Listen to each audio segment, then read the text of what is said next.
حالی یا خالی شاید ای نگار من در شام تار من آخر کجایی زهره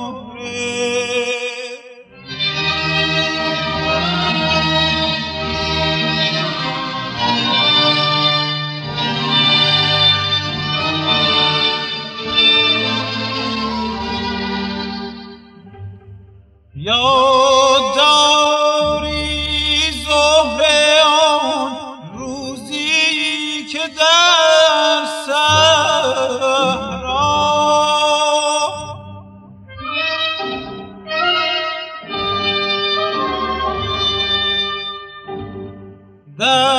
دستن در دست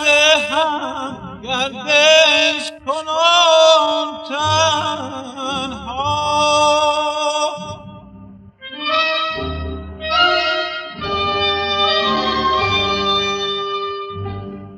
راه می رفتیم و در بین شقایق ها بود عالم آرام لطف و صفایی زهره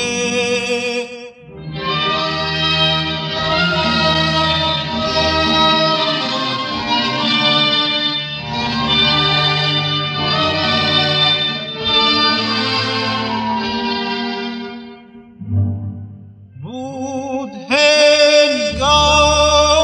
غروب آن روز افاق زیبا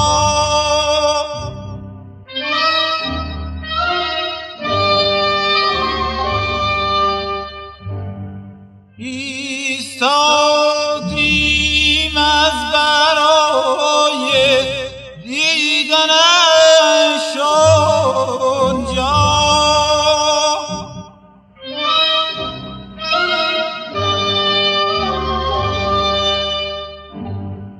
تکیه تا بر سینه‌ام دادی سر خود را گفتیم و ما با هم بس رازهایی زهره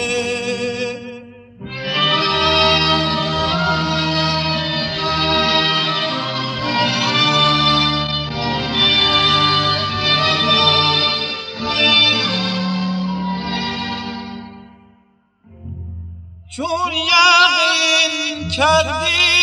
که در عشقت گرفتارم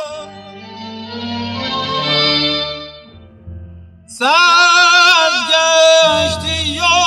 نمودی این چنین خارم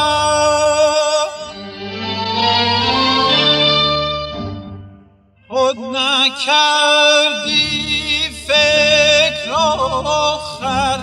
نازنین یارم من همچو تو دارم آخر